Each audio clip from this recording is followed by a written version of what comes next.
Gare Montreux. Je suis belge. Voilà, les premiers rires. Non mais c'est la règle parce que je joue beaucoup mon spectacle en France et je commence tous mes spectacles en disant je suis belge parce que j'ai l'impression qu'ils nous pardonnent pas mal de choses parce qu'ils sont persuadés qu'on n'a pas toutes les frites dans le même sachet. Bon, alors moi je leur dis, amis français, posez-vous la question, c'est peut-être vous qui avez trop de mie dans la baguette. Rassurez-vous, je vais pas faire 5 minutes sur la baguette. Hein. Ça, c'est déjà fait. Oui, d'ailleurs, on va se mettre d'accord. Quand moi, je dis « posez-vous la question », vraiment, vous, ce soir, faites ce que vous voulez. Vous allez voir, moi, pendant le sketch, moi, j'aime bien comme ça poser des grandes questions, mais parfois, je me fiche de la réponse. C'est ma part de féminité.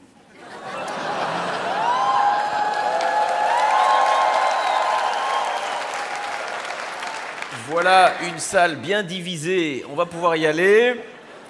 Malraux a dit, ça te calme tout le monde.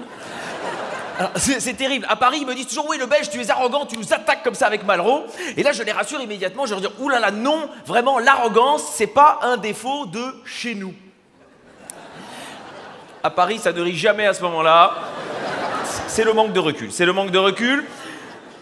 Malraux a dit, l'art est le plus court chemin de l'homme à l'homme. Et que moi j'avais envie de vous rencontrer, de vous connaître, eh bien j'ai décidé que pendant 10 minutes, on allait parler d'art. Et je vous demanderai bien sûr de tempérer l'enthousiasme. Et ouais, Montreux, moi j'ai décidé de vous tester, voir si vous étiez fort en art. Moi je pense que vous êtes une ville très culturelle, donc j'ai préparé un quiz. Alors attention, vous faites une seule équipe, je pose les questions, et on y va avec une première question sur l'art. Attention, ah, j'aime bien cette belle concentration. Lequel des deux est un tableau fauviste? Attention, il y a un piège. Ne vous jetez pas sur la réponse. Hein. Celui de droite, tout à fait, très bonne réponse. Il y en a 2-3 qui se sont sacrifiés pour l'équipe. C'est un tableau d'Henri Matisse, La Dame au chapeau. Hein, on sent qu'il a vraiment tout donné sur les couleurs et puis il a pris le premier titre qui passait.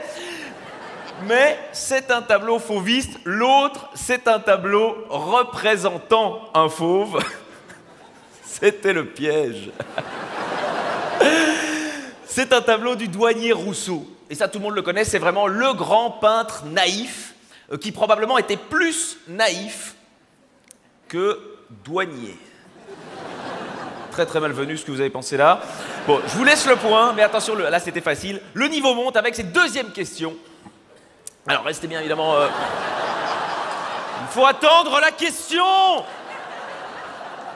Écoutez, moi je fais tout pour monter le niveau. Si vous ne m'aidez pas, vous êtes dissipé, Montreux. Hein. Vous vous en rendez bien compte. Lequel des deux est une pipe? J'ai dû grimer parce qu'il y avait la réponse. Celui de... Oula! Autant le fauvisme, ça n'a pas passionné tout le monde, autant là, vraiment, on vous sent sur un sujet fort. Oui, c'était celui de gauche, mais il y a une vraie explication artistique, et je vais vous la donner, sur le tableau, qui est un tableau de Magritte, énorme peintre belge. Eh bien, qu'est-ce qui se passe? C'est l'œuvre qui fait l'action. Donc, c'est une œuvre d'art, et ce n'est pas une pipe. C'est d'ailleurs pour ça qu'il l'a écrit dessus, Magritte. Tandis que sur la photo, bon, on le voit, là... C'est clairement la demoiselle qui fait l'action. Et...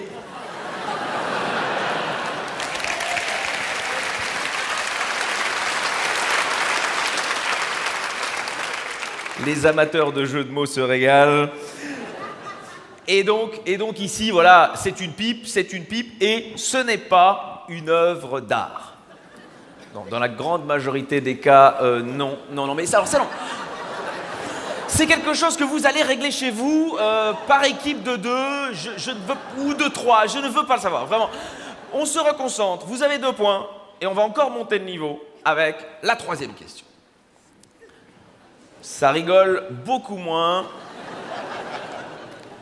Lequel des deux est un monochrome? Il y a un piège. Celui de... Eh bien, très très bien, monochrome bleu d'Yves Klein. Alors le piège, c'est quoi? L'autre, c'est un achrome.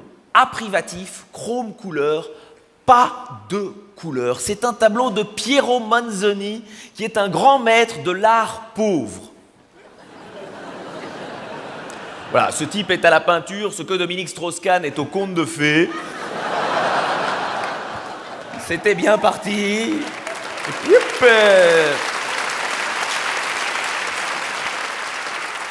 Bon, alors évidemment, moi je n'ai pas d'avis là-dessus, je vous le propose, ramenez ça chez vous, réfléchissez à tout ça. Et j'ai pas envie qu'ensemble on se moque de l'art pauvre, parce que c'est un courant important. L'Italie, fin des années 50, début des années 60, arte povera. Et il n'y a pas eu que de la peinture, tenez-vous bien, je vous ai apporté aussi, il y a eu de la sculpture. Et voilà, ça c'est... Oui. Faut l'imaginer dans un musée, hein. Mais cela dit, il faut être honnête, quand on mange une salade, ben on se dit souvent, tiens, c'est emmerdant parce qu'il y a un petit caillou dedans. Eh bien ici, on le retrouve beaucoup plus facilement. Et je sens que ça vous passionne l'art pauvre, donc je vais vous expliquer qu'il y a eu de la peinture, il y a eu de la sculpture, tenez-vous bien, il y a même eu de la musique. Et je trouve que c'est important de le... Voilà, mais ne riez pas parce qu'il l'a déposé. Ça s'appelle 4 minutes 33, c'est de John Cage. Ne le jouez pas n'importe comment, ça se joue en 3-4 bémol, sinon ça ne sonne pas du tout pareil. Et alors, il y en a qui le découvrent peut-être, je crois que le mieux, c'est qu'on s'écoute un extrait ensemble.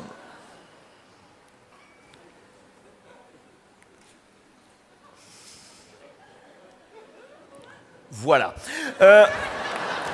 J'ai pris le meilleur moment pour que vous l'ayez bien dans l'oreille. Alors, cela dit, je voudrais qu'on revienne au tableau tout blanc. Parce que, excusez-moi, je pense que c'est le nœud de l'histoire de l'art. Comment, en quelques centaines d'années, alors qu'on a la Joconde, qui est un chef-d'œuvre absolu, en quelques centaines d'années, on arrive à un tableau tout blanc? Eh bien, j'ai fait des recherches et tout commencerait avec Monet.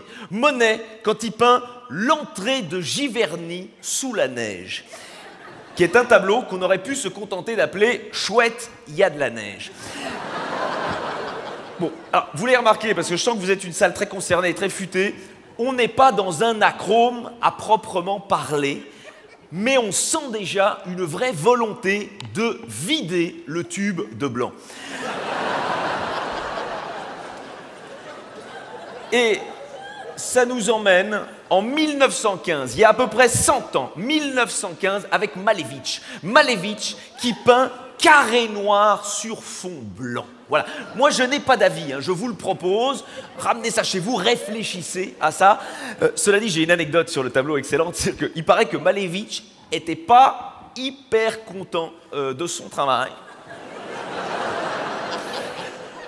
Et pourtant, on le voit, il n'a pas dépassé.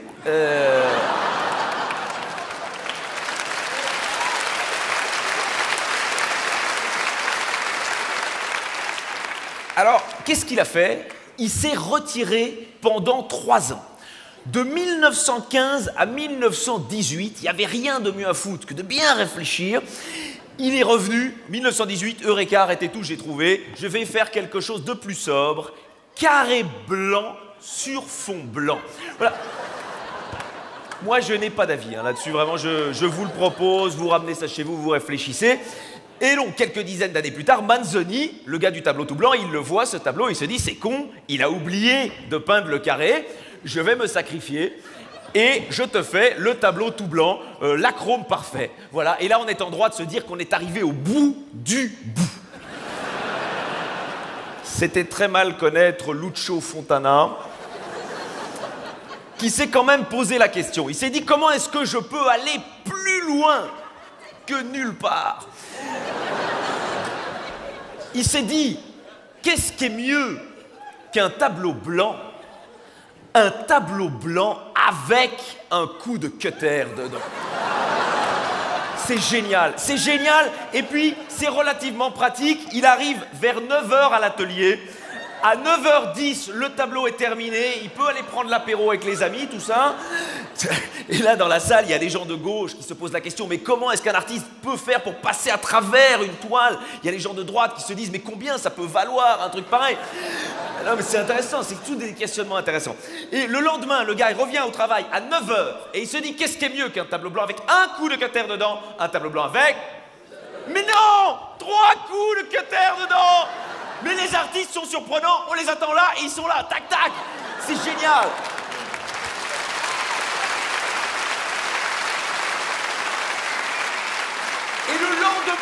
lendemain, 9 heures, il vient, il se dit qu'est-ce qui est mieux que 3 coups de cutter dedans, 6 coups de cutter dedans, dans tous les sens. Je ne sais pas s'il sortait d'une soirée bunga bunga. Et là, si vous voulez, Manzoni et Fontana, c'est les deux pointures de l'art pauvre. Et donc Manzoni, un jour, il se dit, bah tiens, je vais aller voir ce que fait mon pote.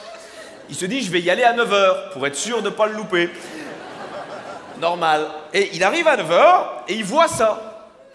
Il se dit, merde, il est fort. Il se dit, mais si chaque fois que je fais un truc, l'autre il met des coups de cutter dedans, j'arrête la peinture. Mais j'ai encore pas mal de bonnes idées. Nous sommes en 1961, Manzoni a 28 ans et il se lance dans l'art plastique et il crée ceci. Faut pas avoir fait beaucoup d'italien, hein? Et à l'intérieur, c'est tout à fait ce que vous venez d'imaginer. Il en a fait 90, des petites boîtes comme ça, 30 grammes dans chaque, et là il s'est dit, l'autre ne mettra jamais un coup de cutter dedans. Eh oui.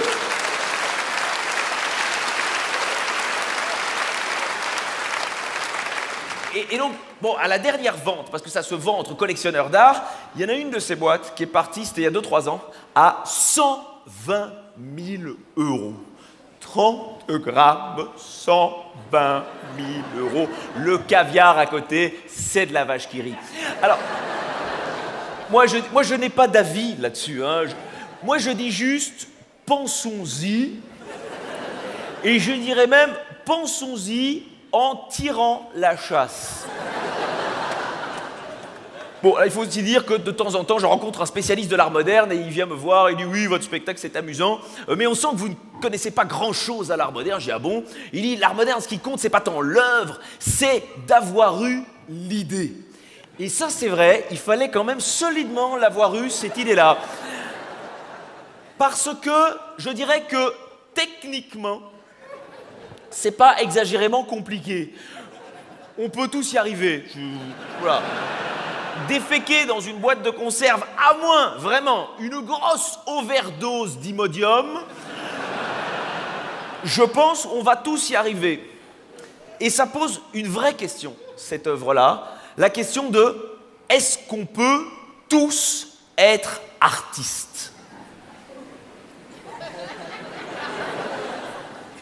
Ou alors, tout l'art de ça, ce serait de faire croire à tout le monde qu'il peut être artiste. Oh putain. Excusez-moi, je vais prendre un Dafalgan. Alex Vizorek! Alex